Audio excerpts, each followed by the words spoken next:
All right, I want to talk about the Uvalde shooting. There's some new information that has come to light very recently. The director of the Texas Department of Public Safety, his name is Colonel Steve McCraw. He testified in Texas about what actually happened on that day.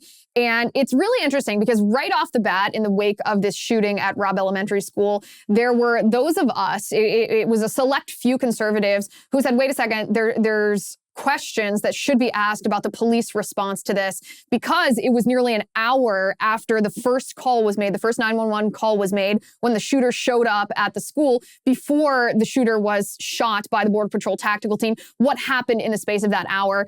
And there was sort of a divide among Republicans, among conservative commentators even, but even elected officials too, about those questions that were asked, because some conservatives are very prone to defending the police. We're very used to backing the blue against accusations from the left that police are systemically racist or white supremacist, the defund the police folks.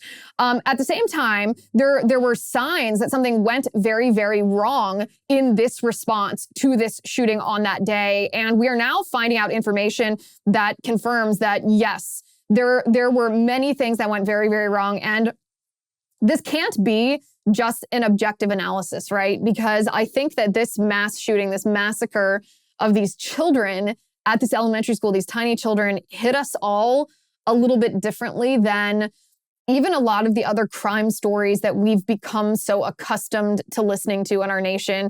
The idea that these little kids were just sitting ducks, that their calls to 911 went unanswered, that they just sat there and experienced this and then were killed, is just horrendous when we count on police officers to respond. So Colonel Steve McCraw, actually, he testified, like I said, he's the director of the Texas Department of Public Safety. He testified and said that there actually were police officers that were inside the elementary school with rifles and ballistic shields, meaning they were fully equipped. They had the armor necessary to breach that door into those two classrooms where the shooter, they were adjoining classrooms, where the shooter was killing children, and they were equipped to do that, and yet they didn't for 58 minutes. They were inside the school with this armor, and they didn't do it for 58 minutes. In fact, we have seen the first photograph from inside the school that shows police officers in the hallways. It shows a police officer with a rifle. It shows another police officer with a ballistic shield.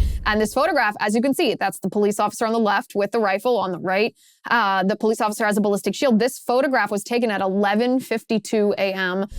Again, 58 minutes before that classroom was breached. And I don't know about you, but to see this with my own eyes, to see the tangible evidence that this happened it's heartbreaking, but it's also infuriating, because it's difficult enough to process this kind of tragedy, but to think that this kind of tragedy could have been prevented by decisions that were incorrectly made on the ground is something that we should simply not tolerate.